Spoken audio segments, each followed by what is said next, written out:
말씀 묵상 에피소드 7 모세의 신발 벗기 원. 하나님의 떨기나무 가운데서 그를 불러 이르시되 모세야 모세야 하시매 그가 이르되 내가 여기 있나이다. 하나님이 이르시되 이리로 가까이 오지 말라. 내가 선 곳은 거룩한 땅이니 내 발에서 신을 벗으라. 출애굽기 3장 4, 5절 말씀입니다. 신발은 히브리인들의 입장에서는 두 가지의 큰 의미를 갖습니다. 첫째는 먼지와 모래가 많은 근동 지방의 특성상 더러움과 죄의 상징으로 받아들였습니다. 그래서 거룩한 장소나 상중에서는 신을 벗습니다. 둘째로는 정체성을 말합니다. 신발을 신지 않은 맨발의 상태는 아무런 정체성을 가지지 않는 자들을 뜻합니다. 대부분 노예들은 거의 맨발로 다녔습니다. 죄는 흙으로부터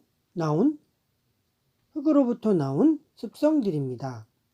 그래서 사람이 죄를 신으면 죄인이 되는데 이것으로 더러움이 만들어집니다. 흙에서 나와 세상을 살면서 악을 신은 사람을 죄인이라 하며 이 죄인이 빚어낸 결과물들이 더러움인 것입니다. 그래서 죄인이 가는 곳마다 죄의 흙 부스러기들이 떨어지고 사람들의 마음과 삶이 더럽혀집니다. 그러다 보면 내가 누군가를 까맣게 잊고 흙집이 좋아 그 세상 터전 위에 집 짓고 살면서 평생에 걸쳐 죄의 노예, 악의 노예가 되는 연습만을 합니다. 자신이 누군지도 누구여야 하는지도 모른 채 말입니다. 그러니 그 더러움을 가지고는 하나님 앞에 설 수 없습니다. 그래서 신발을 벗는 과정이 필요한 것입니다. 이 말인즉 발에 신기어진 것이 하나님으로부터 온 것이 아니란 뜻입니다.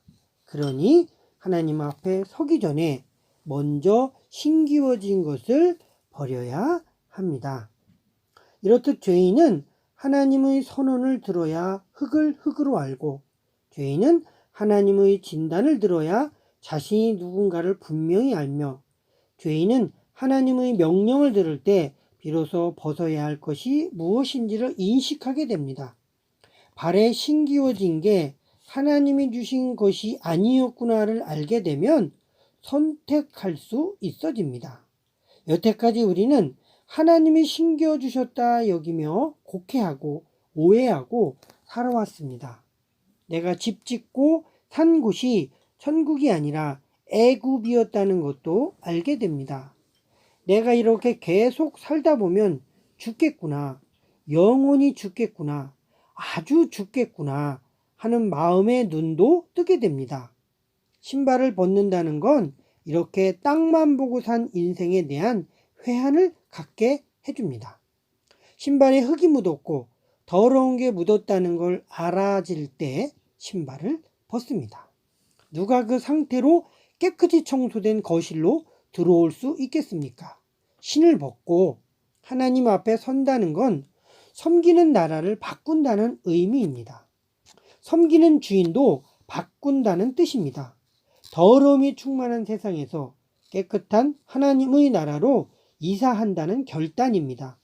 더러움을 알면, 흙을 알면, 애굽의 처참한 실상을 목도하면 할수록 벗어버릴 신발들이 이렇게 많았구나를 실감하게 됩니다.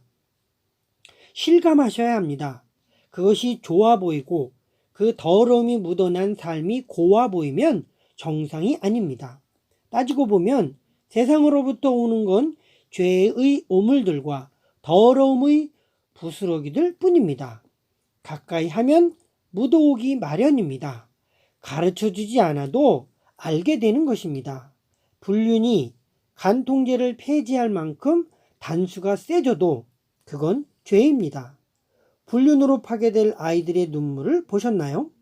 그 아이들은 자기들 때문에 부모들이 이혼했다고 생각합니다. 그래서 찢겨나간 종이들처럼 마음도 찢기고 영혼도 찢기고 삶도 찢겨나갑니다.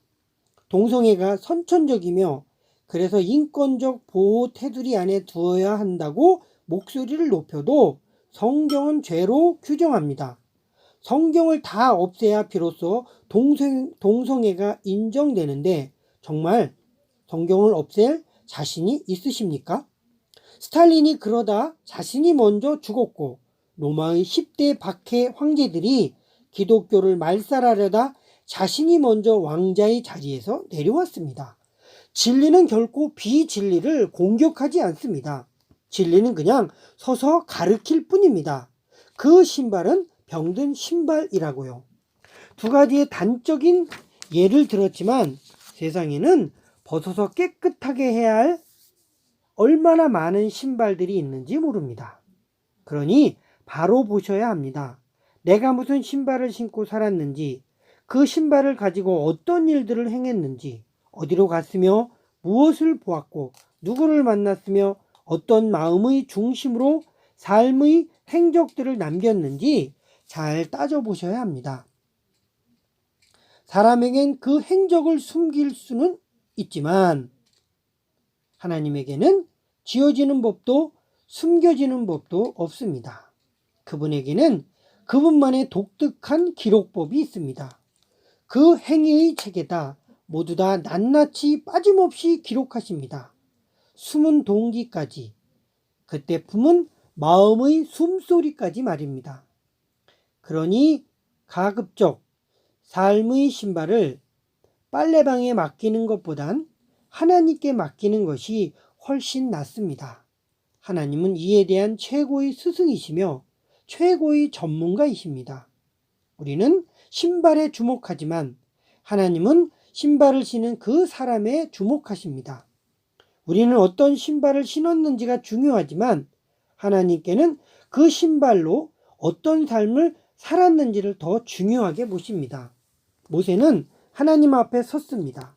이제 자기 삶의 3분의 1을 보낸 뒤 선 자리입니다. 앞으로 자기의 생명이 40년밖에 남지 않았음을 아직 알지 못할 때였습니다. 애굽에서 출발하여 광야에 이르러 보니 광채도 사라지고 꿈도 사라지고 신발에 묻은 부스러기들은 대부분 세상과 짝한 것들 뿐이었습니다. 애굽에서 보낸 이전의 화려함은 기억조차 나지 않습니다.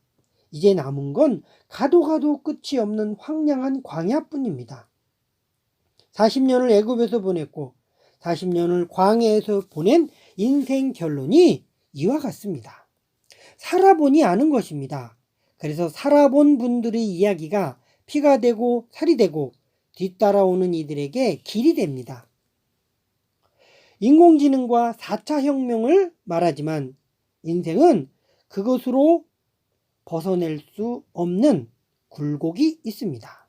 결국 모든 주체는 사람인데 그 사람에게는 답이 없다는 것이 결론입니다. 80년을 살아본들 무엇이 그에게 남았나요? 벗어야 할 신발만 수북히 남았을 뿐입니다. 이러한 가르침을 꼰대라는 눈속임으로 가리지 마십시오.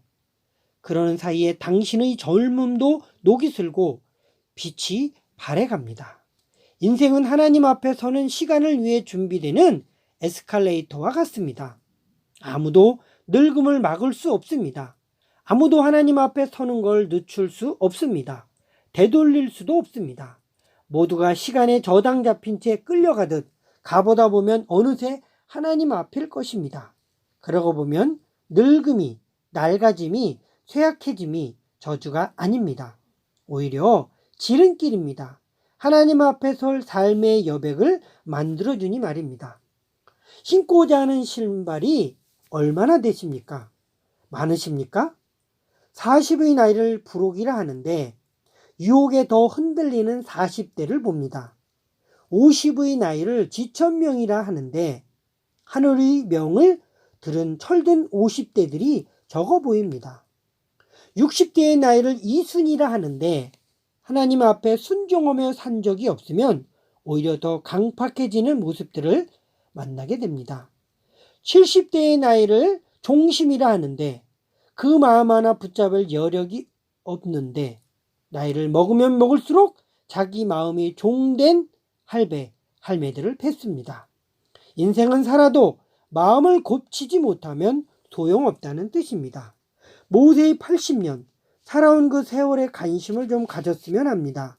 이 남은 건 40년을 하나님과 함께 보내는 것만 남았습니다. 진작 좀 더 빨리 여기 딸기나무 경내에 왔더라면 훨씬 더 많은 영광을 하나님께 돌릴 수 있지 않았을까요?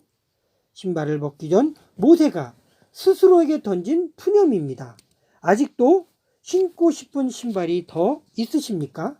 시간이 없습니다. 금방, 아니 잠시 후에 그분 앞에 설지도 모릅니다. 그날이 오늘이 될 수도 있습니다.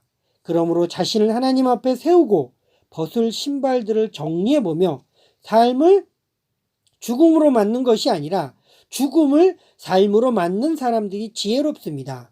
그러면 그럴수록 우린 젊어지고 푸르러지고 건강해지고 아름다워집니다.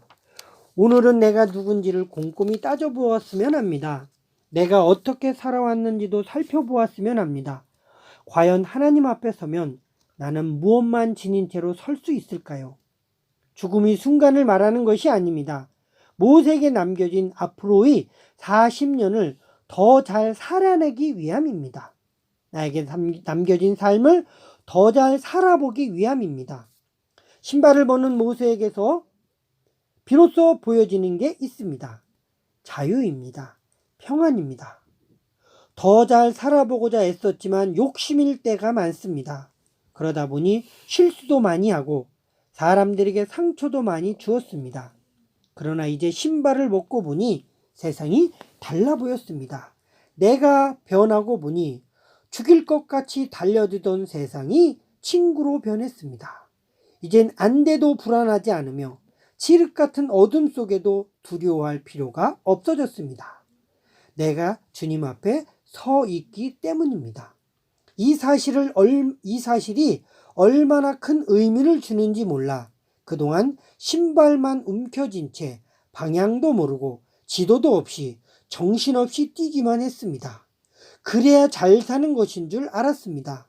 그러나 주님 앞에 그 모든 신발을 벗고 보니 나를 위해 모든 것을 예비하시고 내가 가야 할 모든 길의 경의 수를 아시고 그 길을 잘 가도록 도우시는 하나님, 정말 크신 그분이 내 앞에 서 계셨음을 알게 되었습니다. 이제 그분께 내 통장도 맡기고 내 시간도 맡기고 내 지혜도 맡기고 내 직장도 맡기고 내 사람들도 맡기고 내 노후도 모두 다 맡기고 나니 나는 웃음이 찾아온 봄날 인생이 되었습니다. 가득 찬 인생이 되었습니다. 이렇듯 이곳 떨기나무 아래에는 주님을 만나는 자리가 있습니다. 주님이 주시는 가득한 인생으로 봄날처럼 살아가는 길이 날마다 열리고 있습니다. 그러니 여러분 떨기나무 아래로 오세요. 성실히 안내해 드리겠습니다. 주 떠나가시면 내 생명 헛됩니다. 그러나 주 함께 하시면 내 생명 복됩니다. 정말 복됩니다. 감사합니다.